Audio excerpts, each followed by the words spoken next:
tell this audience that they will be expected to wage war against the American people. That's exactly what Trump said. So don't get on here and try to tell me that he didn't say it.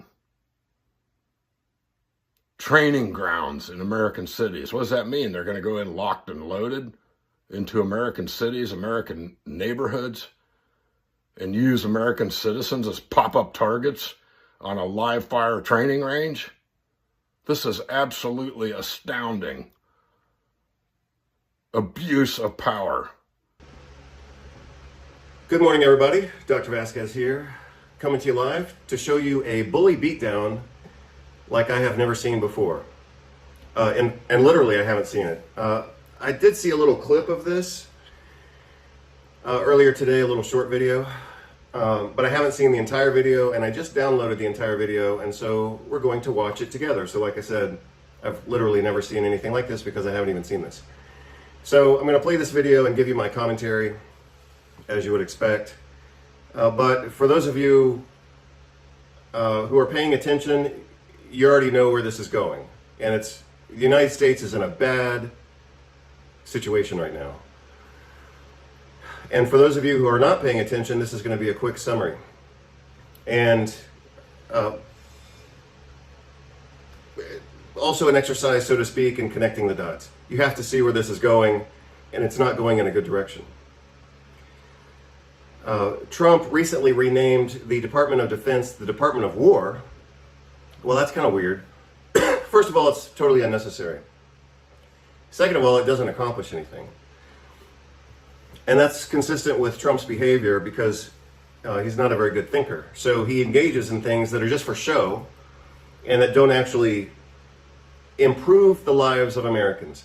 His goal every day when he wakes up should be, how can I improve the lives of Americans? Well, renaming the Department of Defense as the Department of War isn't going to make your life better if you're an American. Sure as hell isn't going to make my life better, and I am an American from birth. So it's just stupid. I mean, he wastes so much time in political theater that doesn't even advance the country. I'll give you two more examples. You'll have to see my other reviews on leadership, or you could look at Patrick Lencioni's work, or you could look at John Maxwell's work on leadership. They're both leadership icons. But if you look at Patrick Lencioni's work, and if you look at John Maxwell's work on leadership, they both say some of the same things, of course, because they're talking about the same topic. But one of the things they both say is that a characteristic and definition of good leadership is you know what the hell is going on at all times if you're a subordinate to that leader. And, you know, theoretically, hierarchically, we are supposed to be subordinate to Trump because he's supposed to be the president of our country. He's supposed to be president of our country in his behavior, not simply in his position.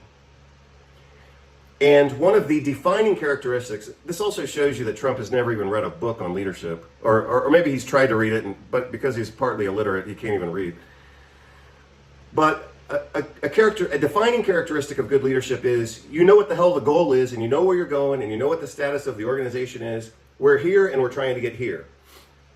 No one can tell me, because it's never been stated, what is the direction of the United States? Other than to make it great again, that doesn't mean anything. So, good leadership is characterized by clarity and direction. If you have direction, like a really vague goal, like we're going to make America healthy again, or we're going to make America great again, that's not even really direction. But let's call it direction for the sake of even a low-level analysis. Direction without clarity doesn't get the job done. How are we going to make America great again? By him calling his own followers, his own conservative base, by him calling them stupid? That's not leadership. That's the opposite of leadership. A good leader never insults his or her subordinates, because a good leader would always take responsibility for whatever perceived failure is occurring within the group. A good leader would say, I see that we're not advancing toward the goal. Tell me what I did wrong, or show me what I did wrong, or we're going to regroup and we're going to analyze what we've done wrong here. But a good leader always takes responsibility. If you look at another work on leadership, which was very popular a few years ago, called Extreme Ownership. That's one of the take-home messages of the book, is extreme ownership by the leadership of whatever goes wrong. You'll notice that Trump never does that. He always blames the Democrats, he always blames somebody else, he even blames his own base. So he used to just attack Democrats and liberals in blue states. Now he attacks even his own base. So that's obviously not good leadership. So leadership failures by Trump and this guy who I barely even know his name, Hegseth, I think his name is, the Department of Defense, which is now the Department of War. This guy who was a major in the I believe the Army Reserves. Well, come on. He's not even fully enlisted, and he talks down to his superiors. I mean, that's just incredible. So remember what I said in another video recently about military and the kind of the culture of military. One of the slogans or bylines or stated or unstated rules is you earn and honor rank. Hegseth recently got up in front of a bunch of high-ranking U.S. military officials and told them to retire. He said basically, if you don't agree with what we're doing, you can retire early and serve your country by not participating in what's going on here. So that's a soft political purge. So he's trying to get rid of any resistance. That sucks. That sucks for America. That sucks for him as a supposed leader. And that's just bad news. So lack of direction, lack of clarity, lack of accountability, and lack of responsibility. That's what we're watching now in the United States. Even though, of course, some people are cheering it on. But that's fine. Some people think the world is flat, so whatever. Just because a lot of people are stupid together doesn't make them right. So I wanted to provide a more clear example of what should be happening right now. What should be happening in the United States is that Trump, instead of putting all these so-called tariffs, see, Trump doesn't understand what tariffs are. Trump has demonstrated that he thinks that a tariff is a tax on a foreign country. It's not a tax on a foreign country, it's a tax on American citizens because they have to pay higher prices for whatever the United States has to import. So a tariff is a regressive tax on Americans and on American businesses. The more obvious and much better strategy would have been for Trump to initiate an infrastructure program within the United States. That would create industry, it would create millions of jobs, and it would hardcore keep all of that local to the United States. So that would be a very positive and productive example of legitimate nationalism. Invest in your own damn country. Make your own country better. Instead of always attacking other countries and saying, instead of always pointing the finger at what other countries are doing bad, or they're the enemy, or we have to defend ourselves against whatever, instead of creating, these false enemies all the time, which is another way of distraction, which is another way of not taking responsibility, which is resulting in the fact that the country's not advancing. He should have and could have, and America needs, an infrastructure program. He should have initiated an infrastructure program. America has no national mass transit system other than, well, it's not even. America has a system of highways, and that's it. Look at China, look at Mexico, look at all of Europe. Mexico more and more. Certainly Russia is famous for having a beautiful metro system in certain cities, of course, like Moscow. But America has no effective regional or national mass transit. And that would have been an obvious program for him to undertake. Give Americans jobs, create more industry and technology. I mean, look at China. China is kicking the world's ass in their advancements in technology and infrastructure. Even a couple of years ago, let's say 10 years ago, what was stated was that the United States was about 100 years behind Europe. Well, let's assume we're 50 years behind Europe. America could catch up with European infrastructure. If America really dedicated itself, they could probably do it within 20 years or 10 years. So I don't really know where the 100-year number comes from. But let's assume that the United States is 20 years behind Europe. How far behind China is the United States at this point? I mean, China infrastructure projects and bridges and things like that are just absolutely incredible. Anyway, that was an opportunity that Trump had, but he's so full of hate and he's so unorganized, he can't even make his own country better, but he's going to say he's going to make America great again. And so far, the economy is going in the toilet, largely because of his tariffs. So anyway, that was kind of a quick commentary on leadership components, which should be exemplified by Trump. And this guy, Hegseth, who's obviously got military training, he should know better as well. So we're going to look at this clip about him. But again, what we should get from our leaders, whether it's Trump or Hegseth or anybody else, we should get direction and clarity. And something that actually works. Not simply the wrong direction, not simply clarity on the wrong direction, but direction, clarity, benefit, and effectiveness. I mean, I can sit here and make this stuff up faster than they can think about it, and it's their jobs to be leaders of the United States. So anyway, like I said, I just saw this clip. I don't even know who the woman is or if she'll be announced here. I mentioned her name, I think, a minute ago, but now I've already forgotten it because I only looked at it this morning. So like I said, I saw a brief clip of this video. I'm going to show the entire video right now, which I haven't seen. It's 5 minutes, I believe. And if parts of it are too random or too non-applicable to the conversation, then I'll try to skip over them, and then I'll put the whole video at the end or something like that. But the short version, the short clip of this video that I saw earlier today was an absolute ass-kicking. And this guy, who's now the head of the War Department, formerly the Defense Department, and talking down to his own military people. I mean, that's what Trump does. Trump insults his supposed enemies, but he also insults his own base. And this Hegseth guy is doing the same thing. I mean, that's dangerous for him.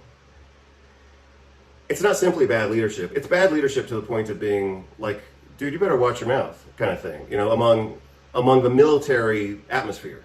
I mean, it's a little dangerous for him to behave with such absolute recklessness and arrogance. Anyway, let's get on to looking at this video. It's 5 minutes and 22 seconds.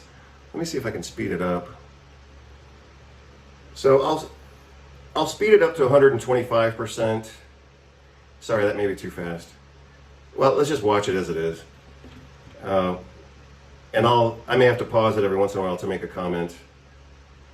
But mostly I think I'm going to be shocked by this other senator's ability to totally put Hegseth in his place, and he just cowers down to it. I mean, he's showing his lack of leadership, and he doesn't even have, like, literally, and in her words, she says to him, "You don't even have the balls to give me an answer." I mean, that's outrageous for her to say that to him, and for him to cower down and basically say, "Yeah, you're right, I don't have the balls for this job." I mean, it's incredible. So anyway, let's watch it.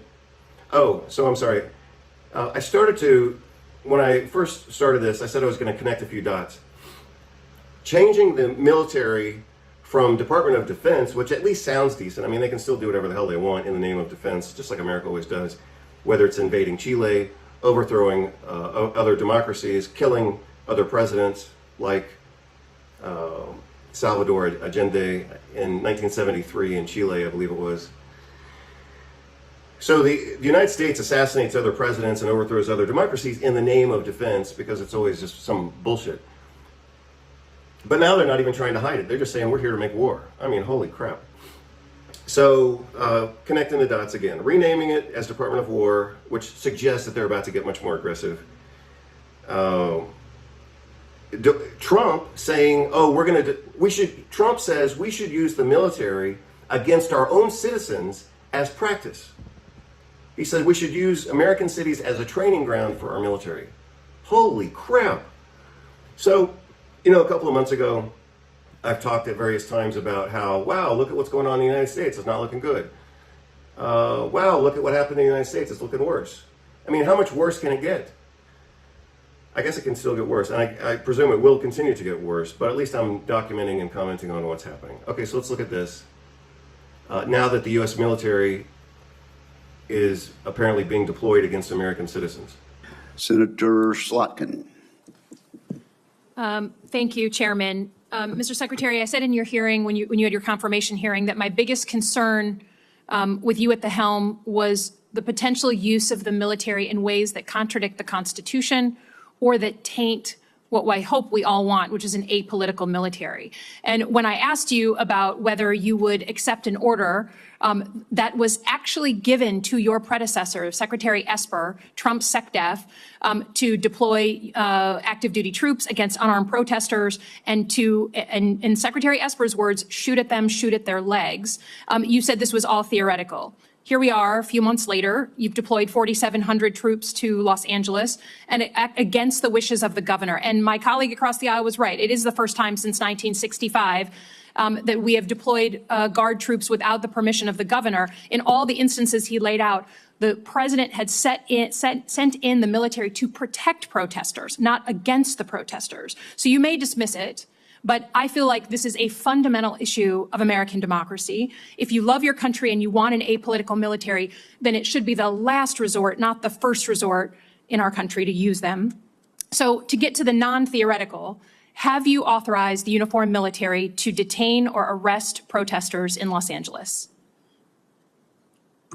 Senator, I would just start by saying you're not a protester if you're throwing concrete 100%. at law Arrest those enforcement people. officers. Throw them in the jail. 100%. But what you're doing is something different. Everyone knows this is a political decision, right? So we don't trust that you're using the best interests of the military, certainly, and of democracy on top of that. So have you given the order? That's all I want to know. It's not theoretical. For the U.S. military, not law enforcement. They can arrest all day long. That's their job.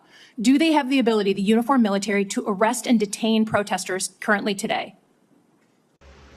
So remember what I said a few years ago when I did that spontaneous video on leadership? You can find it on the website. The title of that video and the page is called Leadership Knowledge Protects Society. So one of the complaints that I have had and will continue to have is that most people don't have any idea about some basic components of leadership, such as clarity and direction. And one of the things I said in that video was that, and this is, I've also written about psychopaths and manipulative behavior. And what I said in that context is that one of the ways to identify psychopaths or people who are being manipulative is to ask them for an answer to a question. If they don't answer, then they're evading the issue for a reason. And I think what we're about to see with Hegseth is he's fucking slimy as hell. He can't even answer the senator's questions. I mean, it's just totally disgusting. It's a yes or no thing. Authority. It's sort of amusing the extent to which the speculation is out there. These troops are given very clear orders. Then what is the order? Then list it out for us. Be a man, list it out. Did you authorize them to detain or arrest? That is a fundamental issue of democracy. I'm not trying to be a snot here. I'm just trying to get the actual, did you authorize them to do that? All of these orders and what they're sent there to do are public. They are Okay, there so say it. So say it. Yes or no? I'd like to. Please, yes or no? As I've said time and time again through interruption, they're there to protect law enforcement. Do they have ICE the ability officers to arrest? who are trying to do their job, deporting illegals who were allowed in by the previous administration. So they cannot arrest and detain citizens of the United States, the uniformed military. As we've stated, if necessary, in their own self-defense, they could temporarily detain and hand over to ICE. But there's no arresting going on. And you know this better than you're trying to play political games. There's no arresting of U.S. personnel. Of the U.S. military against members of the protest. Have you authorized U.S. military cyber tools to investigate people participating in these protests? Yes or no? Certainly in no way that I'd be aware of. Okay, that's good. I love that answer. That's great. Have you given the order to be able to? No, that was really not an acceptable answer. Listen to what he said. He said, she asked a question that should be yes or no. He replied with, not to my awareness, or I certainly haven't done that to the best of my recollection, or some bullshit answer. That's bullshit. It's either yes or no. If he can't remember his own actions in his own charge in his own office, then he shouldn't have the job. So telling her, oh, well, I don't remember it right now, or to the best of my recollection, or to the best of my knowledge, I mean, that's evasive bullshit. He's either incompetent, or he's evasive, or he's whatever, doesn't have the memory for the job. To shoot at unarmed protesters in any way? I'm just asking the question. Don't laugh. Like the whole country. And by the way, my colleagues across the aisle. What is that based on? What evidence would you have that an order like that has ever been given? Giving that order to your predecessor, to a Republican Secretary of Defense, who I give a lot of credit to because he didn't accept the order. He had more guts and balls than you because he said, I'm not going to send in the uniformed military to do something that I know in my gut isn't right. So on a social level, she is kicking his ass right now. Earlier, she basically questioned his manhood. And then now she just said to him, you don't have the balls to do this. I mean, that is absolutely incredible. And I'm happy that she's doing it. But this is a political and social and public ass kicking like I have never seen before. He was asked to shoot at their legs. He wrote that in his book. That's not hearsay. So your poo-pooing of this, it just shows you don't understand who we are as a country, who we are. And all of my colleagues across the aisle, especially the ones that served, should want an apolitical military and not want citizens to be scared of their own military. I love the military. I served alongside my whole life. So I'm worried about you tainting it. Have you given the order? Have you given the order that they can use lethal force against honor? I want the answer to be no. Please tell me it's no. Have you given the order? Senator, I'd be careful what you read in books and believing it, except for the Bible. Oh, my God. He's such a bullshitter. So that's virtue signaling to his Trumpian religious right base that thinks, Trump was somehow the second coming of Jesus or whatever. So, I mean, that was just bullshit. And it doesn't matter if you're a Christian or if you love Trump or whatever. What he just said is bullshit. So just because you like the bullshit that he's saying, you should still see it as bullshit. She's quoting, apparently, like an autobiography by some other politician who knew what the hell was going on. So she's quoting words from his book. And then he says, in complete nonsense, but it's simply virtue signaling, he says, oh, well, you should only trust the Bible. Oh, come on. That's pandering. I mean, that's an insult even to his own, whatever, religious right or Christian base. I mean, that's an insult even to them. So your former predecessor, I guess that's not enough for you. Okay, on Iran. I don't think there's a debate. There's like a cat fight going on in your own party about whether to go after Iran. Have you commissioned any day after planning? So any force protection, any use of ground troops in Iran, any cost assessments? Because I don't think we doubt what we can do as a country in the attack. So I'll put this entire video, well, it only has 14 seconds left, so I'll go ahead and play it. I was going to say I'll just put it at the end. But for the sake of completeness, I'll just play it right now. It's only 14 seconds. It's the day after with Iraq and Afghanistan that so many of us have learned to be so deeply concerned about. Have you authorized day after planning? As I've said, we have plans for everything, Senator. Okay. Oh my God, that was just such bullshit. I mean, this guy, he's epitomizing bad leadership, and he's in charge of America's Department of Defense or Department of War. I mean, this is absolutely horrible. She asks clear questions, and he evades every single question for 5 minutes. That sucks. That's not leadership. Leadership is direction, clarity, and effectiveness. And obviously, we need direction, clarity, and effectiveness in a good direction. So let's just say those are 4 basic components of leadership. We're going to do something good. We're going to define and clarify what that good thing is, not just have some mamby-pamby slogan. We're going to provide clarity on where we are, where we're going, and how we're going to get there. So, I mean, I just made up my own list right there, but what was it? Direction, clarity, effectiveness, and it has to be a good goal. I mean, it has to be something worthy. I mean, that's part of leadership isn't simply saying, hey, we're going to the North Pole. It's actually asking people, hey, do you want to go to the North Pole? Should we go to the North Pole? Would it be beneficial for our country to go to the North Pole? I mean, leadership isn't simply about saying, hey, I want to do this. That's egoism. That's dictatorship. Dictatorship is saying we're going to do whatever the hell I want. Leadership is getting some type of feel for the social terrain and saying, hey, I think it would be great for our country to achieve effective and efficient mass transit and international infrastructure at the level of Europe, at the level of Mexico, at the level of Chile, at the level of China, I mean, or at the level of the UK, anything all the United States has is cement highways, and they're great highways, as most of you know. But guess what? Other countries have cement highways, but they also have infrastructure. So, for example, like when we lived in Spain for 9 years, 10 years, yeah, you can get in a car and go from coast to coast. I used to do it once a month because we used to live in Galicia, and we had another little apartment in Tarragona, which is virtually on the other side of the country. It was 1,000 kilometers, and it took me 11 hours to do that drive. So yeah, you can drive 11 hours nonstop in Spain, but you can also take a train. You can also take an overnight train. You can also take a high-speed train. You can also take a train through various routes, So I could go from Galicia to País Vasco and San Sebastián and Bilbao and Pamplona, and then I could spend the day there, and then I could take the train down to Barcelona or Tarragona. But I could also take the train from Galicia to Madrid, and then overnight look at the museums, and then go to the other regions. In the United States, you can't do that. You have to have a car or you have to fly.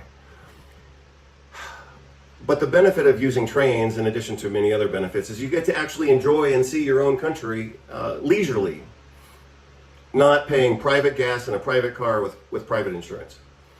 So anyway, whatever. Take it or leave it. The United States is decades behind in infrastructure, and infrastructure would have been an easy target for Trump. We're going to create jobs, we're going to improve the country, we're going to improve our own economy, because now